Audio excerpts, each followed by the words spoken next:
Is it recording? We can go? Yeah? Okay. Ooh-wee! Welcome back to another episode of Chef Sawyer Sunday. This week I got an amazing video for you guys. I'm calling it the Grandmom Special because today we are making Grandmom's Sloppy Joes. Now I know all you people are used to your Manwich Sloppy Joes where you just take the pre-prepared. No. Absolutely not. We are making them 100% homemade from scratch today. And I'm going to show you exactly how right now. Very, very simple. Right here we have ketchup, a little bit of white vinegar, brown sugar, Worcestershire sauce, yellow mustard. We just got a pound of ground beef, a small white onion, and some potato rolls and some tater tots. Now you guys might say, why are there tater tots here? Because when you are serving Grandmom's Sloppy Joes, you absolutely must serve tater tots with it as well. They go together like two peas in a pod, and I'm about to show you why. Call Spencer. What gets served with Grandmom's Sloppy Joes? Tater tots. Thank you. It's always tater tots. Always tater tots. Thank you very much. What do you mean? It's always the same thing. What is it?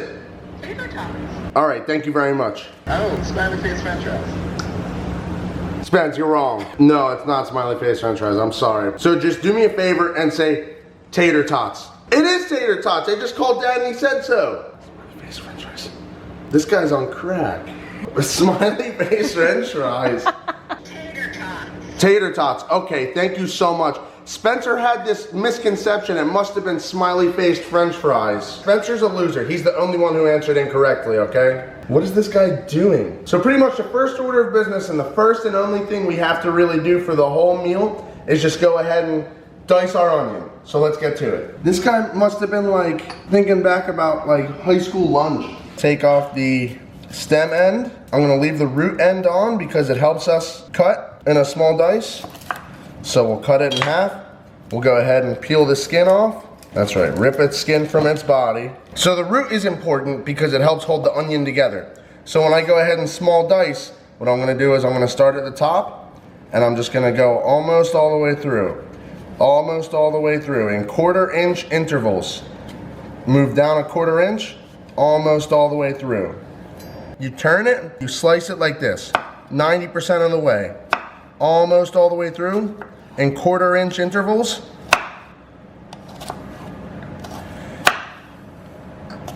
And then all I have to do is come back and just chop like this. And we have our onion in a small to medium dice. One more time, starting at the top, almost all the way. Be careful of your fingers. I don't use very much force when I do this at all. I let the natural serrations of the knife do the work. You see me wiggling it back and forth. That's because I don't want to push with brute force.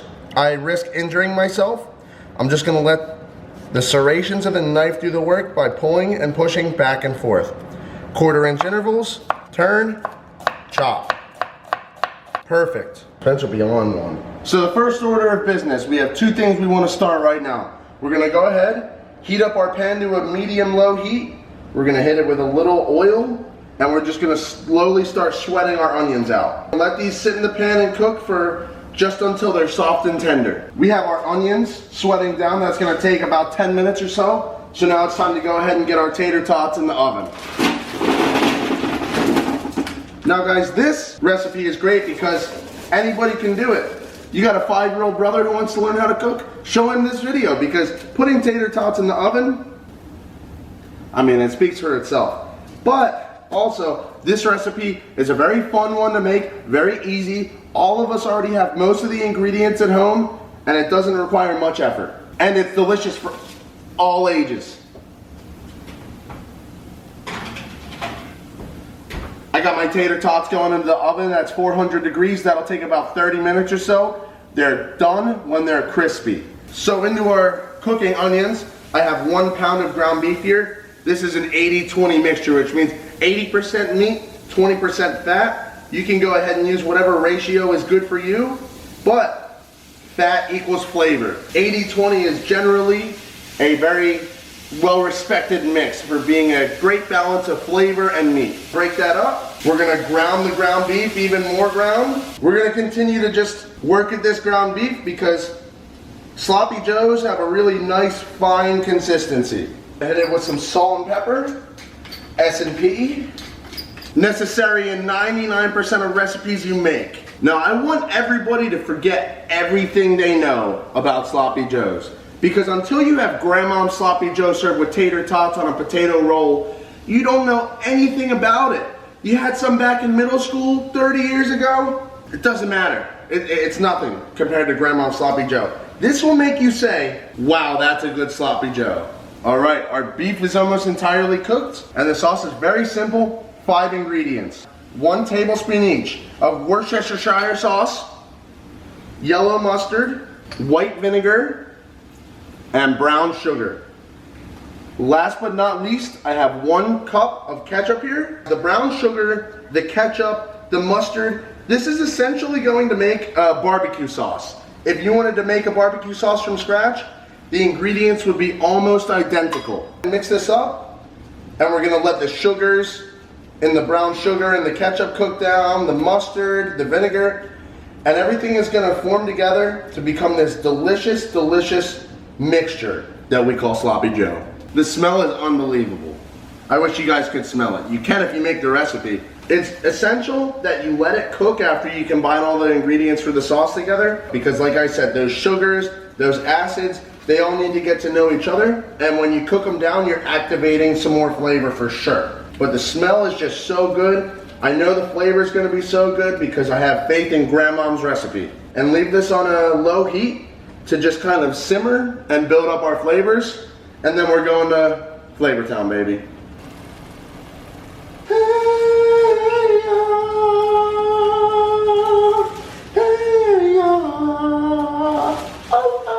That's all I got. The tater tots have been in the oven for about 30 minutes or so, and the way you can tell they're nice and crispy is by taking one,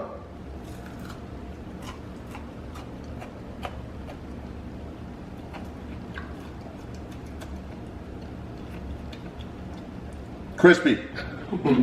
Little bit of salt on the tater tots. You can see our Sloppy Joe. It's nice and come together, saucy but not too saucy.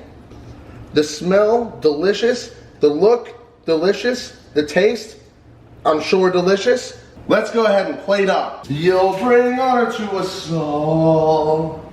These Sloppy Joes are so great because they take such a short amount of time to throw together, such a small amount of equipment, ingredients. You could do this over a campfire. You could do this, you know, anywhere with your buds, with your fam, with your cellmates. I mean, you probably could make this in prison. I've never been to prison. I don't know what kind of equipment they get, but I imagine that the prison people are pretty smart. They could maybe figure it out. That's right, a good amount of Sloppy Joe on each roll. Nice and sloppy for you. Close those buns up, oh yeah. And a big old helping of tater tots, because that's the exact way that Grandmom serves it. And for Grandmom's Sloppy Joes, we keep it the way Grandmom intends. Boom, finito, okay? That's the finished dish. It looks fantastic. Nice and crispy. Tater tot down the pipe. So normally, as a classically trained chef, I was taught toast the buns, always. Toast your burger bun, toast your sandwich bread. Crispiness makes a big difference in a sandwich. This is like the one sandwich on earth I can think of where I don't toast the buns. And yes, it would still be good with a toasted bun, you can't go wrong, but not necessary at all. We got this big juicy sandwich, took us 20 minutes to put together, nice and sloppy, like it should be.